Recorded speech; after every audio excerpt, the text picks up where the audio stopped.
মেঘের মনে মনে আওড়ালো, আমার আবির ভাই আসলে এক মুহূর্তে সব কিছু ছাড়খাড় করে দিবে, তারপর বুঝবা কে আটকায়। আকস্মাৎ নিচ থেকে আবিরের চিৎকারের শব্দ ভেসে আসছে। আবিরের কণ্ঠে কানে বাজতে মেঘ সহসা বিপুল চোখে তাকালো। সর্বাঙ্গে হিমশীতল হাওয়া বয়ে যাচ্ছে, দু চোখ চিকচিক করছে। আবিরের কণ্ঠে এক এক পর এক এক হুঙ্কার আসছে। মোজাম্মেল খান দ্রুত রুম থেকে বেরিয়ে গেল। ওনার পেছন পেছন হালিমা খান আকলিমা খানও ছুটছে। মেঘের দু চোখ বেয়ে তখনও পানি ঝরছে, কিন্তু ঠোঁট জুড়ে প্রশান্তির হাসি ফুটছে। মেঘ দীর্ঘ নিঃশ্বাস ছেড়ে বলল, আপনি আমার অভয়, আপনি আমার প্রণয়। তাই তো দণ্ডে দণ্ডে আপনার অনুষঙ্গ ডুবে যেতে যাই। মোজাম্মেল খান রুম থেকে বের হয়ে ব্যালকনি থেকে নিচে তাকাতেই চোখ পড়ল আবিরের একটা ফুলদানি ফ্লোরে ছুঁড়ে চিৎকার করে বলতে, আর কোনো দিন যদি এই বাসায় চৌকাঠ পার করার চেষ্টা করেন তাহলে জীবন নিয়ে ফিরতে পারবেন না। পাত্রপক্ষে ভয়ে এক প্রকার জীবন বাঁচাতে পালিয়েছেন। মোজাম্মেল খান সিঁড়ি দিয়ে নামতে নামতে চিৎকার করে বললেন, সমস্যা কি তোমার? আমার কোনো সমস্যা নেই। তুমি বিয়ে করবে না বলে কি এই বাড়ির কারো বিয়ে হবে না? আবির উচ্চস্বরে চেঁচিয়ে উঠল, না হবে না, আগামী 6 মাস এই বাড়িতে কোনো বিয়ে হবে না। তোমার কথা শেষ কথা? আবির রাগান্বিত কণ্ঠে পুনরায় বলল, হ্যাঁ, এই ব্যাপারে আমার সিদ্ধান্তই শেষ সিদ্ধান্ত। মোজাম্মেল খান রাগে ফুসফুস করছেন। অতিরিক্ত রাগে আবিরের চোখ মুখ লাল টকটকে হয়ে গেছে। মালিহা খান, আকলিমা খান আর হালিমা খান তিনজনে আবিরকে থামানোর চেষ্টা করছেন। আজ আবিরকে থামানো সম্ভব না। মোজাম্মেল খানের রাগে চোটে যা তা বলছে। আবিরও প্রতি উত্তরে নিজের ক্ষোভ প্রকাশ করেই চলছে। আবির রাগে সবার পাশ কাটিয়ে উপরে যেতে যেতে বিড়বিড় করে বলল, এরপর পাত্রী দেখার নাম করে কেউ এই বাসায় আসলে চৌকাঠ পার হওয়ার আগেই দুপা ভেঙে দিব। অতিরিক্ত রাগে আবিরের শরীর ঘেমে একাকার অবস্থা। শার্টের বোতাম খুলতে খুলতে একটু এগুতেই মেঘের সঙ্গে দেখা। ডাগর ডাগর দু চোখে গাঢ় কাজল আর ঠোঁট ভর্তি লিপস্টিক দেখে আবিরের মেজাজ তুঙ্গে। মেঘ ছলছল নয়নে তাকিয়ে আছে। এমন সময় আলী আহমেদ খান নিজের রুম থেকে বের হয়েছেন। মোজাম্মেল খান তখনও নিজের মতো বক বক করেই যাচ্ছেন। আবির দীর্ঘশ্বাস ছেড়ে দু হাতে বৃদ্ধাঙ্গুল নিয়ে মেঘের দু চোখে কাজল লেপটে দিয়েছে। সাথে সাথে ডান হাতের আঙ্গুলগুলো মেঘের ঠোঁটে ঘষা দিয়ে লাল টকটকে লিপস্টিক গাল পর্যন্ত ছড়িয়ে দিয়েছে। মেঘ আহাম্মকের মতো তাকিয়ে আছে। আবির গম্ভীর কণ্ঠে বলল, নিচে তোর শ্বশুর অপেক্ষা করছে, যা নিজের রূপটা দেখিয়ে আয়। আবির ফোঁস করে নিজের রুমে চলে গেছে। মেঘ ঘাড় ঘুরিয়ে ততক্ষণ আবিরের দিকে তাকিয়ে রইল। নিচ থেকে আলী আহমেদ খান ধমকের শব্দ মেঘ লাফ দিয়ে উঠে সঙ্গে সঙ্গে নিজের রুমে ঢুকে দরজা বন্ধ করে দিয়েছে। ড্রেসিং টেবিলে নজর পড়তে মেঘ গুটি গুটি পায়ে এগিয়ে গেল। লেপটে যাওয়া কাজল আর গাল পর্যন্ত ছড়ানো লিপস্টিক দেখে মেঘ মুচকি হেসে বলল, আবির ভাই, আপনি বড্ড হিংসুটে। তবে এই হিংসুটে মানুষটাকে আমি ভালোবাসি। নিচ থেকে চেঁচামেচির শব্দ আসছে। মেঘ ভয়ে গুটিসুটি মেরে বিছানা এক কর্নারে বসে আছে। দু একবার উঠে দরজা পর্যন্ত গিয়েও ফিরে আসছে। আবিরের প্রতি মেঘের অগাধ বিশ্বাস। আবির একাই সব কিছু সামলে নিতে পারবে, কিন্তু আজ আর তা হলো না। দু ভাইয়ের পীড়নে আবির আটকে গেছে। আলী আহমেদ খান হুঙ্কার দিয়ে উঠল, তোমাদের জন্য কি এলাকায় মান সম্মান নিয়ে বাঁচতে পারবো না? আবির শার্টের বোতাম লাগাতে লাগাতে ভাবলেসিন জবাব দিল, মান সম্মান যাওয়ার মতো কাজ না করলেই হয়। আলী আহমেদ খান আবারও চেঁচালেন, আমরা কি করব না তা কি তোমাদের বলে করতে হবে? আবির নিশ্চুপ দাঁড়িয়ে আছে। মোজাম্মেল খান দু হাতে মাথা চেপে ধরে বসে আছে। আলী আহমেদ খান আবারও বলতে শুরু করলেন, শুধু হাতে পায়ে বড় হয়েছ, কিন্তু মানুষের সাথে কেমন ব্যবহার করতে হয় তাও শিখুনি। এই মানুষগুলো যখন বাইরে আমার ওপর আঙ্গুল তুলবে তখন কি জবাব দেব আমি? আমার ছেলে হয়ে তোমার এই আচরণ কিভাবে হতে পারে? তোমার প্রতিনিয়ত প্রমাণ করছো তোমরা কারো ভরসার যোগ্য নয়। তোমাদের উপর ভরসা করলে একদিনে এই আমার সাম্রাজ্য ধ্বংস করে ফেলবে। আবির দীর্ঘ নিঃশ্বাস ছেড়ে ধীর কণ্ঠে বলল, আব্বু প্লিজ মাথা ঠান্ডা করুন। আপনি অসুস্থ। আমি অসুস্থতা নিয়ে তোমার ভাবতে হবে না। তোমার আচরণই সব কিছু বুঝিয়ে দিয়েছে। আবির ভিতরে ক্রোধ কোনোভাবে আটকাতে পারছে না। রাগী স্বরে বলল, ঠিক আছে, আমি যেহেতু আপনার সাম্রাজ্য একমাত্র সমস্যা, সেই সাম্রাজ্য আর কলঙ্কিত না করি। আবির দীর্ঘ কদম ফেলে বাসা থেকে বেরিয়ে যাচ্ছে। আলী আহমেদ খান পেছন থেকে আবার হুঙ্কার দিয়ে উঠলেন, এটা ভদ্রলোকের বাড়ি। এই বাড়িতে কোনো গুন্ডা বদমাশদের জায়গা নেই। আবির কথাটা শুনে ফিরে তাকায়নি। বাড়ির 3 কর্ত্রী এক কোণায় চুপ করে দাঁড়িয়ে আছে। আলী আহমেদ খান আর মোজাম্মেল খানের আগে তারা বরাবরই চুপ থাকে। আবির বেরিয়ে গেল। 2 ভাই এখনও থামতে পারছে না। বুকের ভিতরে ক্রোধ দমে থাকার নয়। কোনো ব্যক্তি আলী আহমেদ খান যতই প্রিয় হোক না কেন, কোনো খান বাড়ির মান সম্মান আঘাত করলে আলী আহমেদ খান তাকে কখনোই ছেড়ে দেয় না, হোক সেটা আবির কিংবা 28 বছর পূর্ণ আবিরের ফুপ্পি। প্রিয় এর চেয়েও প্রিয় মানুষের ক্ষণিকের ব্যবধান অপ্রিয় হয়ে তুলতে সক্ষম। ঘণ্টাখানেকের মধ্যে খান বাড়ির পরিবেশ নিস্তব্ধ হয়ে গেছে। যে যার রুমে চলে গেছে। আলী আহমেদ খান প্রেশারের ওষুধ খেয়ে শুয়ে পড়েছে।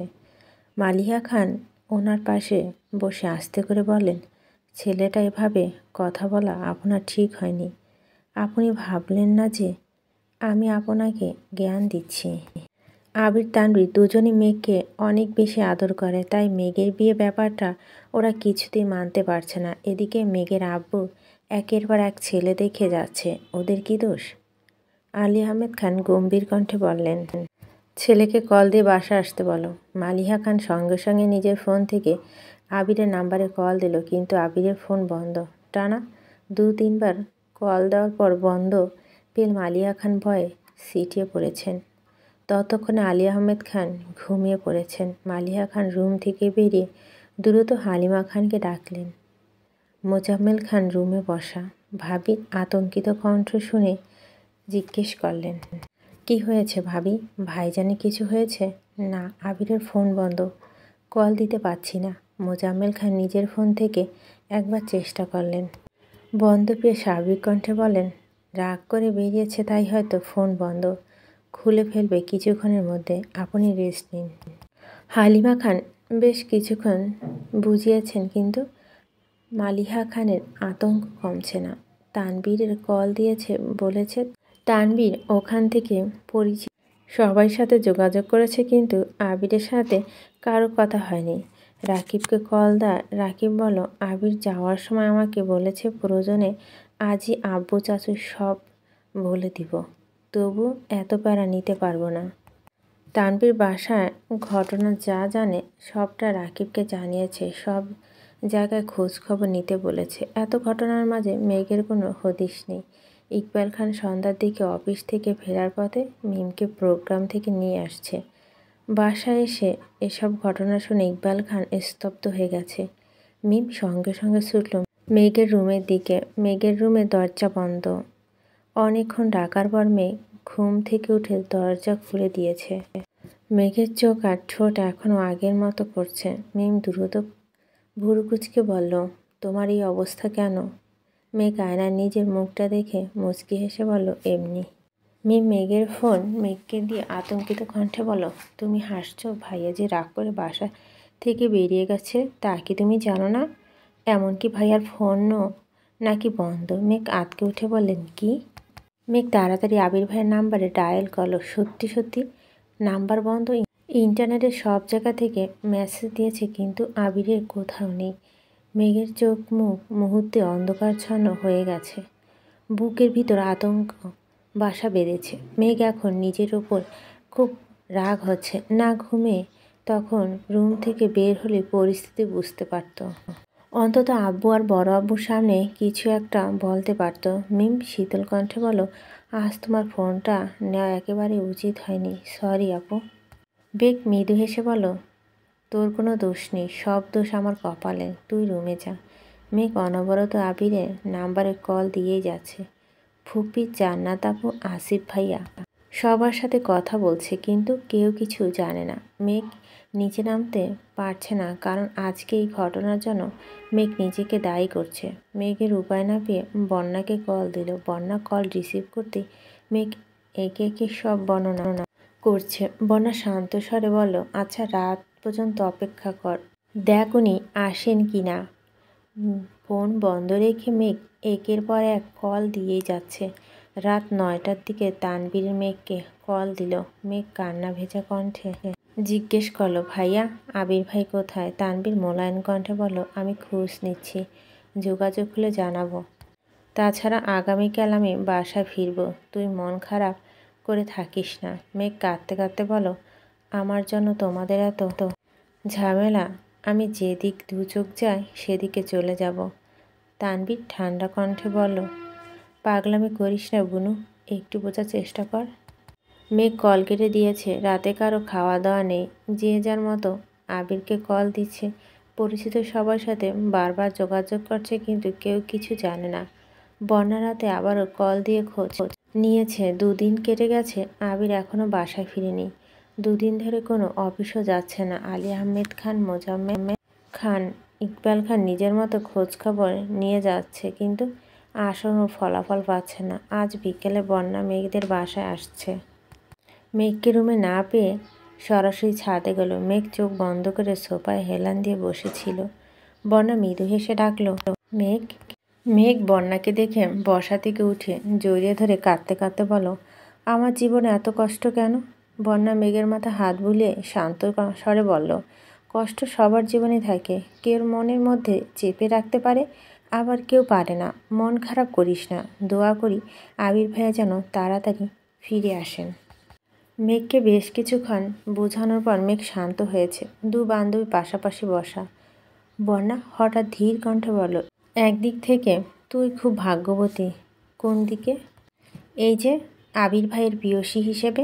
দুনিয়া উল্টে যাক আর যাই হয়ে যাক, তোর বিপদে উনি ঠিকই তোকে বাঁচিয়ে দেন। এমন মানুষ পাওয়া ভাগ্যের বিষয়। সে ভাগ্যটাকে তোর কোনোভাবেই ধরে রাখতে পারছি না, আর নিজেকে শক্ত রাখতে পারছি না। তুই কিভাবে এত শক্ত থাকিস? বন্যা মলিন হেসে বলো, শক্ত থাকি না, তবে শক্ত থাকার চেষ্টা করি। কিভাবে? তুই একদিন বলেছিলি, মানুষ নিরন্তর সুখের নীড় খুঁজে, কষ্ট আড়াল করে প্রতিনিয়ত স্বাভাবিক সিদ্ধ হাসে। সত্যি বলতে এটাই বাস্তবতা। জীবনে চলার পথে প্রতিটা মানুষই মানসিক শান্তি খোঁজে, যেখানে সে সর্বোচ্চ ভালো থাকতে পারে, কিন্তু সেই সুখের স্থান সবার ভাগ্য জোটে না। তখন বাধ্য হয়ে মানুষ থাকার অভিনয় করতে হয়। মেঘ ভুরুকুচকে প্রশ্ন করল, তোর আবার কি হয়েছে যে আমাকে অভিনয় করতে হয়? বন্যা মলিন হেসে বলো, তেমন কিছু না, বাদ দে। মেঘ ভারী কণ্ঠে বলো, আমি বাদ দিব না, তোকে আজ বলতে হবে। আমি প্রায় খেয়াল করি তুই মাঝে মাঝে মনমরা হয়ে থাকিস, জিজ্ঞেস করলে ইগনোর করিস। আজকে তোকে বলতেই হবে। জানি কথাগুলো শুনে তোর কষ্ট লাগবে, কারণ আমি তোর বেস্ট ফ্রেন্ড হয়ে তোর কাছে এত বড় সত্যটা লুকিয়েছি।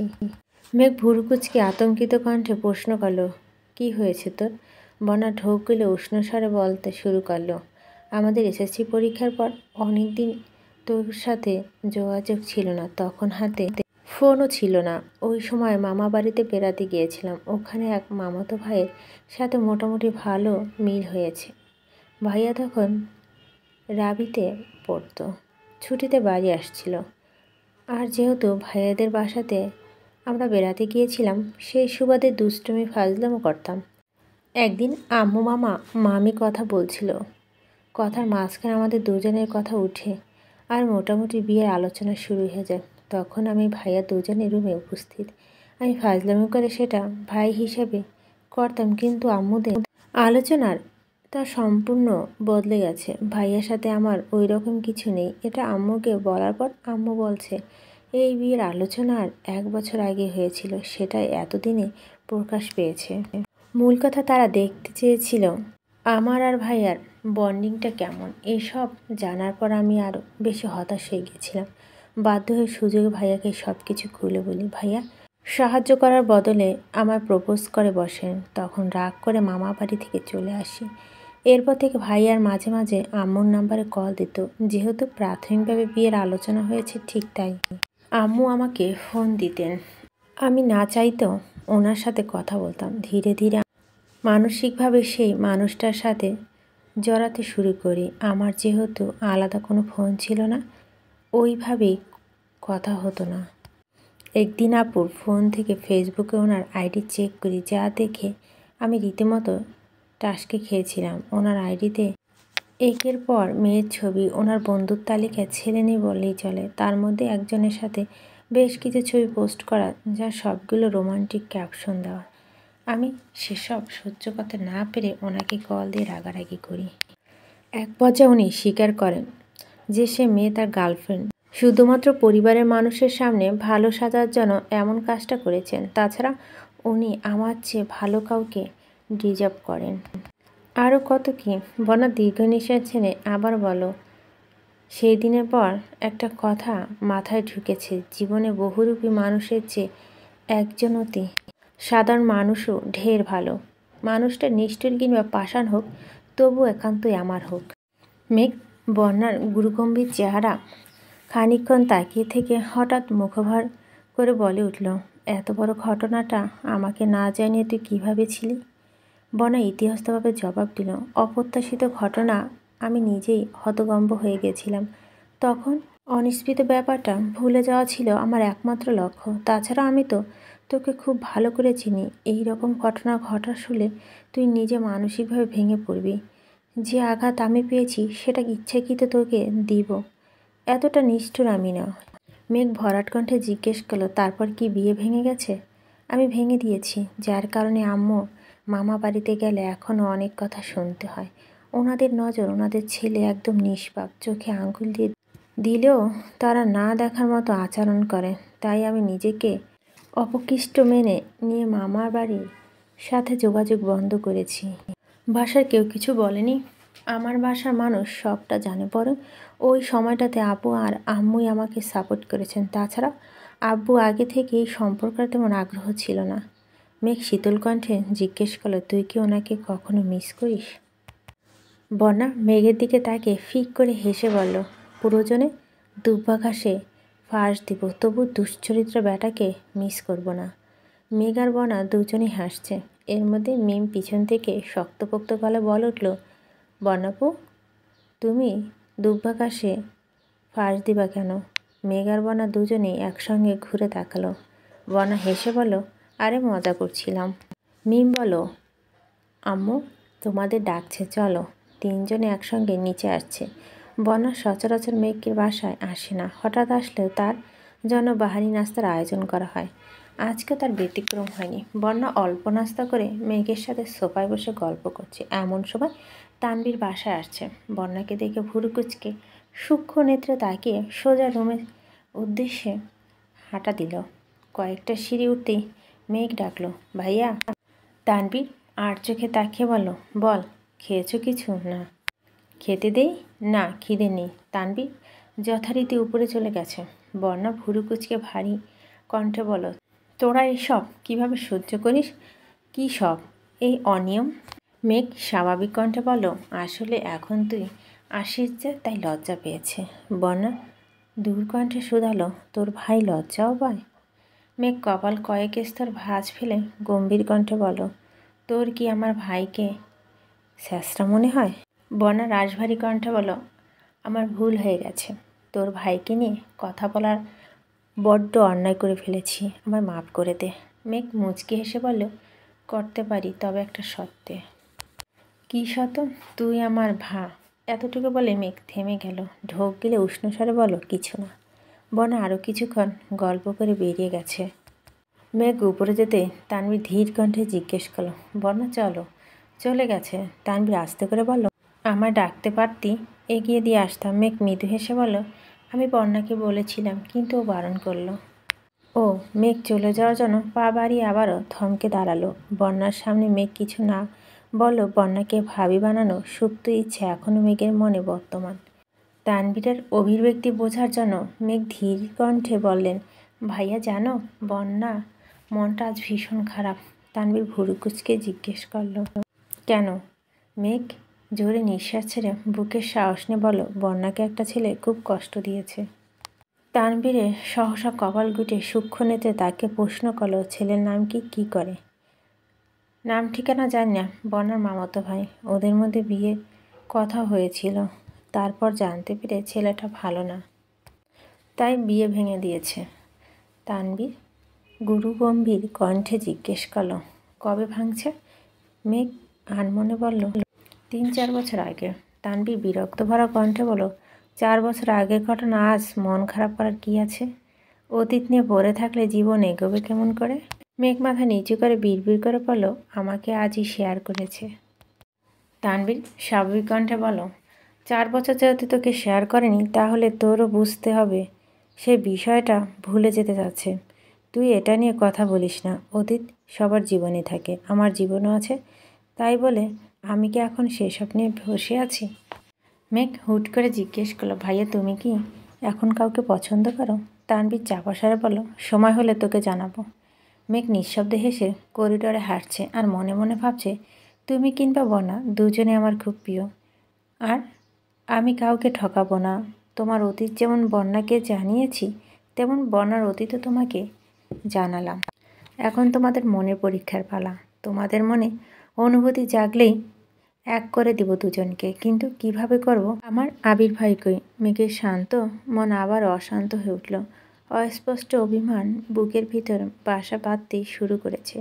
সকাল থেকে শুরু করে রাতে ঘুমানো পর্যন্ত, মুহূর্ত পর্যন্ত অসংখ্যবার আবিরের নাম্বারে কল দেয়। রাতের বেলা মেঘ মিমের রুমে গেল। মিম তখন পড়ছে। মেঘ বিছানায় হেলান দিয়ে বসে জিজ্ঞেস করল, আচ্ছা মিম, বন্যাকে তোর কেমন লাগে? বন্যা আপুকে আমার অনেক ভালো লাগে। এটা নতুন করে বলার কি আছে? মেঘ ধীর কণ্ঠে বলল, এভাবে না, অন্যভাবে। মিম ভুরুকুচকে প্রশ্ন করল, অন্যভাবে আবার কি? আমাদের ভাবি হিসাবে কেমন লাগবে? মিম আটকে উঠে বলল, আবির ভাইয়ের।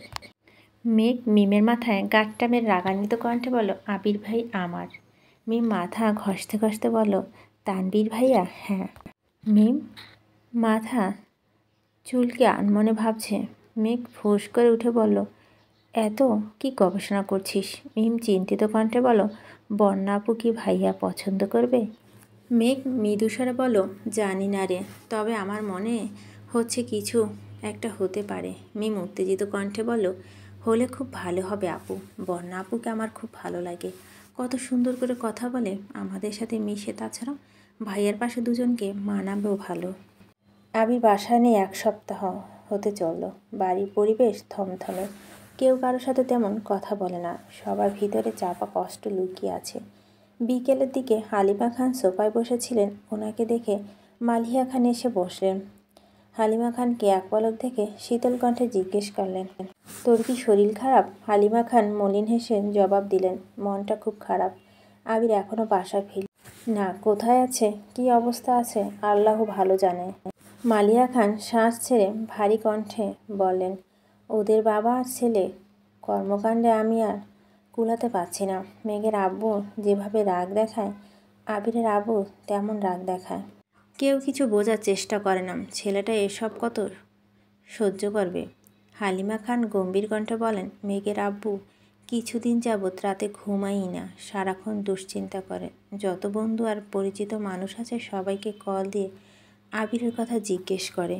মালিয়া খান মলিন হেসে বলেন, মেঘের আব্বুকে তো আমি চিনি, রাগ দেখানোর সময় কোনো কিছু ভাবে না, অথচ পরে নিজেই সবচেয়ে বেশি দুশ্চিন্তা করে।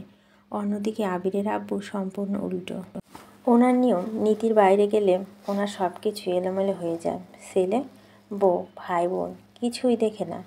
সেদিকে মেঘের আব্বু চিল্লাচিল্লি করার পর আবির বেশ শান্ত ছিল, কিন্তু হুট করে ওর আব্বু যখন শুরু করলো তখন আর সহ্য করতে পারল না।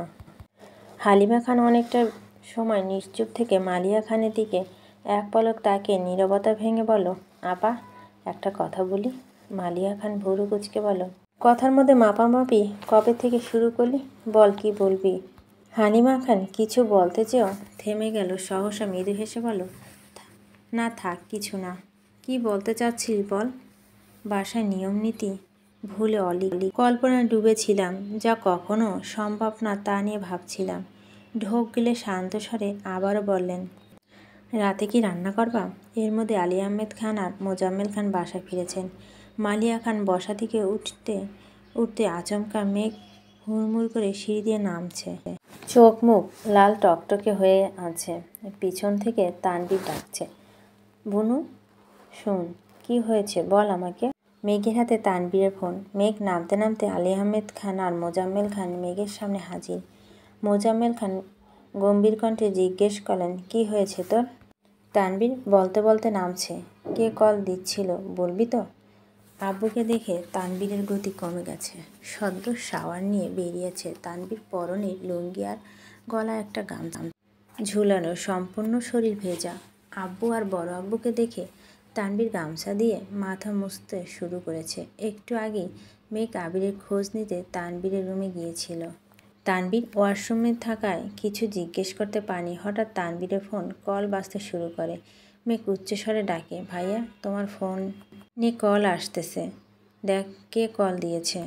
মেঘ ফোনের স্ক্রিনে তাকায়। অপরিচিত নাম্বার থেকে তেমন পাত্তা দেয়নি। একবার রিং বন্ধ হয়ে গেছে। মেঘ দরজা পর্যন্ত যেতে আবার কল বেজেছে। ওয়াশরুম থেকে তানভীর বলছে, রিসিভ করে বল আমি ব্যস্ত। মেঘ যথারীতি কল রিসিভ করে বলে নিল, ভাইয়া ব্যস্ত। এইটুকু বলতে ওপাশ থেকে সুপরিচিত কণ্ঠস্বর ভেসে আসলো, তানভীর আমি আবির। মেঘ আর আবির দুজনে একসঙ্গে কথা বলে আকস্মাৎ দুজনে থেমে গেছে। মেঘ তপ্ত কণ্ঠে ডেকে উঠল, আবির ভাই। ততক্ষণে আবির কল কেটে দিয়েছে। এমন সময় তানভীরও ওয়াশরুম থেকে বের হয়েছে। মেঘের হাতে কম্পন দেখে ধীর কণ্ঠে শুধালো, কে কল দিয়েছে? মেঘ উত্তর না দিয়ে রুম থেকে দৌড়ে বেরিয়ে আসছে। মেঘের চোখ মুখ দেখে আলী আহমেদ খান প্রশ্ন করলেন, কিছু হয়েছে? মেঘ অতর্কিত ভেজা কণ্ঠে বলে উঠল, এইমাত্র ভাইয়া ফোনে আবির ভাই কল দিয়েছিল, আমার কণ্ঠ শুনে কেটে দিয়েছে। তানভীর ভারী কণ্ঠে শুধালো, কি ভাইয়া কল দিয়েছে? আলী আহমেদ খান সবাই তানভীরের দিকে সন্দেহের দৃষ্টিতে তাকিয়ে আছে। তানভীর সবাই এক পলক দেখে সহসা বলল, আমার সাথে ভাইয়া সত্যি যোগাযোগ নেই, আমি জানি না কিছু। তানভীর নেমে এসে মেঘের হাত থেকে ফোন নিয়ে নাম্বারটা চেক করতে লাগলো। মেঘ দুশিরি উঠে তানভীরের ফোনের দিকে তাকিয়ে আছে। তানভীর কল ডিটেলস বের করে মেঘকে উদ্দেশ্য করে বলল, দেখ তো আমার সাথে কথা হয়েছে কিনা। তাছাড়া আমার সাথে যদি ভাইয়ার যোগাযোগ থাকতোই তাহলে আমি এত খোঁজাখুঁজি কেন করতাম? আলী আহমেদ খান ভারী কণ্ঠে বলল, তোমার সাথে আবিরের যোগাযোগ আছে কি নেই সে আমার জানার প্রয়োজন নেই। তুমি এই মুহূর্তে আমাদের সামনে আবিরকে কল দিবা। তানভীরের হাত কাঁপছে। ভয়ে ভয়ে ডায়াল করলো সেই নাম্বার। মোজাম্মেল খানের কথা মতো কল লাউড স্পিকারে দিয়েছে। প্রথমবারে কল রিসিভ হয়নি। দ্বিতীয়বার কল রিসিভ করে আবির গুরুভাব কণ্ঠে বলল, কিছু বলবি? আবিরের কণ্ঠে শুনে মেঘ বুক কাঁপছে, দু চোখ ছলছল করছে। আব্বু, বড় আব্বু, আম্মুরা সামনে দাঁড়ানো, তাই বারবার ঢোক গিলে মেঘ নিজেকে শান্ত রাখার চেষ্টা করছে। তানভীর সহসা বলল, ভাইয়া তুমি কোথায়? তানভীরের কণ্ঠ শুনে আবির কিছুটা থতমত খেল। কয়েক মুহূর্ত পর দৃঢ় কণ্ঠে উত্তর দিল, আছি। আলী আহমেদ খান অত্যন্ত গুরুতর কণ্ঠে বলে উঠল, ওকে বলে দাও যেখানেই আছে আজকের মধ্যে বাসায় ফিরতে। প্রজেক্টের দায়িত্ব যেমন নিয়েছে সেই দায়িত্ব সঠিকভাবে পালন তাকেই করতে হবে। রাত জেগ দেখে আমার কোম্পানির ক্ষতি করবে তা আমি কখনোই সহ্য করব না। তানভীর শক্ত কণ্ঠে বলল, শুনেছ? হ্যাঁ। মোজাম্মেল খান এবার রাশভারী কণ্ঠে বলল, শুধু শুনলে হবে না, যেখানেই আছো রাত 10টার মধ্যে বাসায় আসবে। আচ্ছা। আলী আহমেদ খান মোজাম্মেল খান নিজেদের রুমে চলে গেছে। মালিহা খান আর হালিমা খান তানভীরের ফোন নিয়ে হাহাকার শুরু করে দিয়েছে। মেঘ সিঁড়ির সাথে ঠেস দিয়ে নিস্তব্ধ হয়ে দাঁড়িয়ে আছে। আবিরের সাথে কথা শেষ করে মালিহা খান রুমে গেলেন। আলী আহমেদ খান বিছানায় হেলান দিয়ে বসে আছেন। মালিহা খান কপট রাগ দেখিয়ে বলেন, ছেলেটা রাগ করে বাসা থেকে চলে গেছে, 1 সপ্তাহ ধরে বাসায় ফিরছে না। তার সাথে আপনার এই ব্যবহারটা না করলেই হতো না? আলী আহমেদ খান রাশভারী কণ্ঠে বলল, শোনো, যে কোম্পানির দায়িত্ব আছে মানে এই নয় যে আমি আমার নিয়ম নীতি থেকে সরে যাব। তোমার ছেলে অফিসে মেল করেছে, কিন্তু সে হয়তো জানে না আমার অফিসে মেলের মাধ্যমে নেওয়া ছুটির পরিমাণ মাত্র 3 দিন। এর বেশি ছুটি রাখলে সশরীরে উপস্থিত থেকে আবেদন করে তারপর নিতে হয়, কিন্তু তোমার ছেলে সে কাজ করেনি। তারপরও আমি আর 3 দিন ছাড় দিলাম, কিন্তু সে নিজের দায়িত্ব নিয়ে যে প্রজেক্টগুলো শুরু করেছে সেগুলো কি হবে? প্রজেক্ট নেওয়ার সময় যেমন রাগ জেদের কথা মনে ছিল না, প্রজেক্ট শেষ করার ক্ষেত্রেও আমিও তার রাগ জেদকে প্রাধান্য দিতে পারবো না। সারা জীবন শুধু ব্যবসার নিয়মনীতি করলেন। কখনো ছেলেটার সাথে একা বসে 5 মিনিট কথা বলেছেন? ছেলেটা কি চায় না চায় জানতে চেয়েছেন? আলী আহমেদ খান ভুরু কুঁচকে শীতল চোখে তাকিয়ে ঈষৎ হেসে বলল, তুমি তো মা, তোমার কাছে কখনো কিছু চেয়েছে? হালিমা খান ঠান্ডা কণ্ঠে বলেন, না। তাহলে বুঝো কেমন ছেলে তোমার। মালিয়া খান হালকা রাগী স্বরে বলল, আপনার জন্য তো এমন হয়েছে। আলী আহমেদ খান শব্দে হেসে বললেন, মনের মতো কিছু হলে আমার দোষ নাকি? মালিয়া খান রেগেমেগে রুম থেকে বেরিয়ে গেছেন। খান বাড়ির মানুষদের মন বোঝা দুষ্কর, এই ভালো এই খারাপ। মালিয়া খান আবিরের পছন্দ মতো খাবার রান্না করতে ব্যস্ত। মেঘ সোফায় বসে আছে, সামনে টিভি চলছে, তবে মেঘের নজর মেন গেটে। অনেকক্ষণ পর আবির বাসায় আসছে। আবিরকে দেখে মেঘ টিভি বন্ধ করে উঠে দাঁড়িয়েছে। মালিয়া খান রান্নাঘর থেকে বেরিয়ে আসছেন। আবির আম্মুর সাথে কথা বলার ফাঁকে মেঘকেও এক পলক দেখে নিল। মেঘ নিকেট দৃষ্টিতে আবিরের পরখ করছে। এই 1 সপ্তাহ আবিরের মুখটা শুকিয়ে গেছে, চোখগুলো ফোলা ফোলা। আবির বেশি কথা না বলে ফ্রেশ হতে উপরে চলে গেছেন। কিছুক্ষণ পর নিচ থেকে আলী আহমেদ খান ডাকলেন। আবির নিচে আসলে আলী আহমেদ খান জিজ্ঞেস করেন, কোথায় গিয়েছিলে? কাছে। কেন কাঁদছিল? আলী আহমেদ খান গম্ভীর কণ্ঠে শুধালো, নিজেকে কি মনে করো তুমি? আবির মৃদু হেসে বলল, আপাতত আপনার অযোগ্য সন্তান। মজা করতেছ? আবির তপ্ত স্বরে বলল, সরি আব্বু, আপনার সাথে মজা করার মতো যোগ্যতা আমার নেই। তা এই 1 সপ্তাহ কি নিরীক্ষণ করলেন? নিজের আদতে লাগাম দেওয়া। আমার ব্যবহার আপনারা কষ্ট পেয়ে থাকলে অনুগ্রহ করে আমাকে মাফ করবেন। আর 3টা প্রজেক্টের কাজ মোটামুটি শেষ, আগামী 3 দিনে সম্পূর্ণ কমপ্লিট হয়ে যাবে। আলহামদুলিল্লাহ। মোজাম্মেল খান ভারী কণ্ঠে বলেন, ভাইজান তোমার মাথা ঠিক আছে? ছেলেটা 1 সপ্তাহ পর বাসায় ফিরেছেন, কোথাও আগে খাওয়া দাওয়া করাবে তা না, ব্যবসা নিয়ে আলোচনা শুরু করছো। মোজাম্মেল খান আবিরের কাঁধে হাত রেখে শান্ত স্বরে বলেন, তোমার আব্বুর কথা কিছু মনে করো না, চলো খেতে চলো। আবির ঢোক গিলে উষ্ণ স্বরে বলল, সরি চাচ্চু, সেদিন আপনার সাথে ওই রকম ব্যবহার করা আমার একদমই উচিত হয়নি। প্লিজ কিছু মনে করবেন না। ধুর বোকা, তুমি আমার সন্তান সমতুল্য। সন্তানরা ভুল করবে, এটা স্বাভাবিক। যা হয়েছে সব ভুলে যাও, চলো খাবে। এসো। মেঘ আর মিম ড্রয়িং রুমে এক কর্নারে দাঁড়িয়ে সব দেখছে। তানভীর বাসা নেই, ফিরতে একটু দেরি হবে বলেছে। ইকবাল খান 2 দিন হলো সিলেট গেছে। আদিও ঘুমিয়ে পড়েছে। খাবার টেবিলে এখন আলী আহমেদ খান, মোজাম্মেল খান, আবির, মিম আর মেঘ। মেঘ আবিরের বিপরীতে বসা, স্বাভাবিকভাবে বারবার আবিরের দিকে তাকাচ্ছে, কিন্তু আবির প্রতিবার নিজের নজর সরিয়ে নিচ্ছে। আবির কর্মকাণ্ড মেঘ একদিকে যেমন বিরক্ত হয়ে যাচ্ছে, অন্যদিকে আব্বুর আচরণে বেশ অবাক হচ্ছে। আলী আহমেদ খান আজ অল্প বিস্তর রাগ দেখালেও মোজাম্মেল খান একেবারে যেন মুখ কালো করে কথা বলেননি। মেঘ খাবার শেষ করে 1 মুহূর্ত দেরি না করে নিজের রুমে চলে গেছে।